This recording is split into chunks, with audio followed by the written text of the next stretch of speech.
वालेकुम प्यारे बच्चों, उम्मीद है आप सब खैरियत से होंगे। 5 क्लास आज हम आपके एक्सरसाइज 2.2 करेंगे, यूनिट नंबर 2 की पेज नंबर 21। इसको सॉल्व करने से पहले हम पेज नंबर 20 पर एक एग्जांपल देख लेते हैं बाय डिवीजन मेथड, जो डिवीजन मेथड से सॉल्व होगी।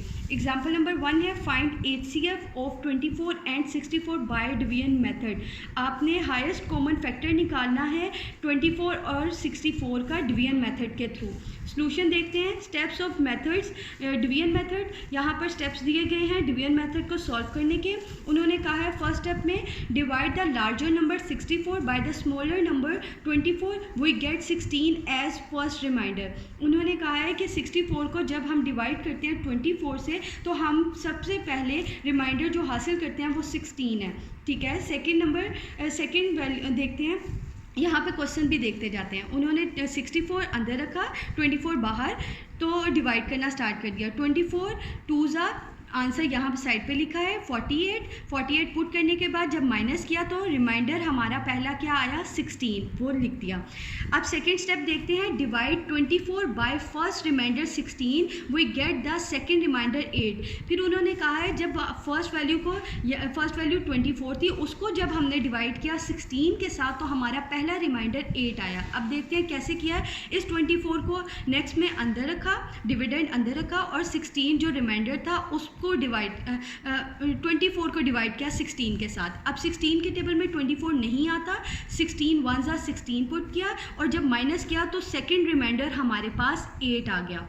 ठीक है, अब थर्ड स्टेप देखते हैं। थर्ड स्टेप में divide 16 by second remainder 8, we get 0 remainder. जब हम थर्ड स्टेप करते हैं तो उसको जब 16 को 8 पे डिवाइड करते हैं तो हमारे पास जो रिमाइंडर आता है वो 0 आता है। अब देखते हैं 16 जो ये वैल्यू थी हमने अंदर रखी डिविडेंड के तौर पर, और डिवाइज़र के तौर पर हमारा 8 यूज़ कर रहे हैं। अब 8 2 ज़ा 16, जब माइनस किया तो हमारे पास रिमाइंडर क्या आया 0।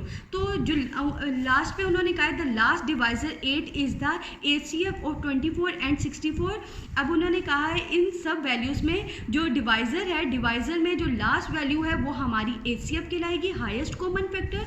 तो अब लास्ट पे उन्होंने कहा दस 8 is the highest common factor of 24 and 64, यानी 8 हमारा हाईएस्ट कॉमन फैक्टर हुआ 24 और 64 का। अब देखते हैं बेटा अपनी एक्सरसाइज देखते हैं। एक्सरसाइज में क्वेश्चन नंबर 1 देखते हैं। Find HCF by division method.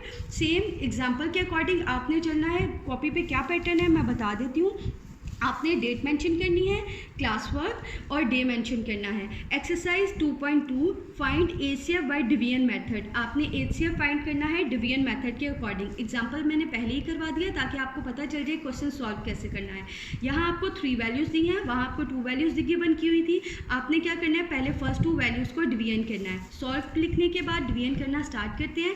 Dividend के तौर पर 21 को अंदर रखेंगे और डिवाइज़र 12 है उसको बाहर रखेंगे। 45 अभी नहीं टच करेंगे। 12 के टेबल में हमें 21 चाहिए, लेकिन लेकिन 12 के टेबल में 24 आता है। अब 21 24 से छोटा है, इस वजह से हम 12 1 ज़ा 12 करेंगे, माइनस करेंगे। 1 में से 2 कट नहीं होते, कैरी लिया। 11 में से जब 2 कट किए तो हमारे पास 9 रिमाइंडर आ गया। जैसे उधर भी फर्स्ट स्टेप में कहा था कि हमारा पहला रिमाइंडर यहाँ पर क्या आ रहा है 9। अब हम क्या करेंगे, 12 को डिविडेंड के तौर पर अंदर रखेंगे और 9 को डिवाइज़र के तौर पर बाहर रखेंगे। 9 1 ज़ा 9, क्योंकि 9 के टेबल में 12 नहीं आता। जब 12 में से 9 माइनस किया हमारे पास आंसर क्या आया, रिमाइंडर क्या आया, रिमाइंडर था हमारे पास 3। ठीक है, 3 को आप डिवाइज़र के तौर पर इस्तेमाल करेंगे और 9 को डिविडेंड के तौर पर और उसे अंदर रख देंगे। 3 3 ज़ा 9, और हमारे पास लास्ट रिमाइंडर क्या था 0। तो अब हमारे पास थर्ड वैल्यू भी थी, ये अभी हमारा क्वेश्चन कंप्लीट नहीं हुआ। थर्ड वैल्यू में हमारे लास्ट जो वैल्यू आ रही थी रिमाइंडर के तौर पर वो क्या थी 3 बाहर रखा, और डिविडेंड के तौर पर थर्ड वैल्यू यानी 45 को अंदर रखेंगे। 3 के टेबल में 4 नहीं आता, उसे छोटा लेंगे। 3 1 ज़ा 3, जब 4 में से 3 माइनस करेंगे 1 रिमेनिंग आएगा। 5 ऊपर से उतार लिया, 15 हो गया।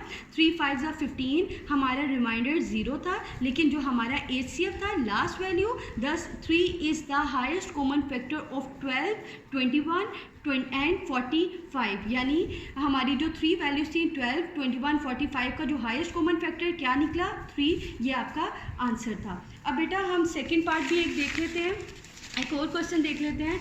नेक्स्ट क्वेश्चन है 24, 48, 120। इसको सॉल्व किया, फर्स्ट टू वैल्यूज़ पहले यूज़ करेंगे। 48 डिविडेंड के तौर पर अंदर आएगा और 24 डिवाइज़र के तौर पर बाहर आएगा। 24 2 ज़ा 48, ये पूरा सॉल्व हो गया है, रिमाइंडर 0 आ गया है, ठीक है। नेक्स्ट वैल्यू में हम 24 को अगेन पुट कर देंगे। 120 डिविडेंड के तौर पर बाहर आएगा, जो वैल्यू यहाँ पर 24 थी उसको ही हम नेक्स्ट में भी यूज़ करेंगे।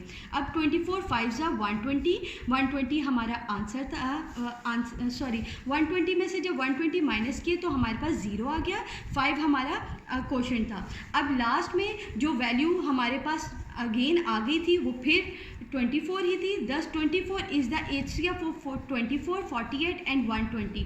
तो यानी 24 और 48, 120 का HCF भी 24 था। उम्मीद है बेटा आपको समझ आ गई होगी। एंड पर एंडिंग लाइन लगानी है आपने। बाकी क्वेश्चंस भी अपनी बुक पर सेम इसी पैटर्न से सॉल्व, कॉपी पर अपनी इसी पैटर्न से सॉल्व करने हैं। अल्लाह हाफिज़।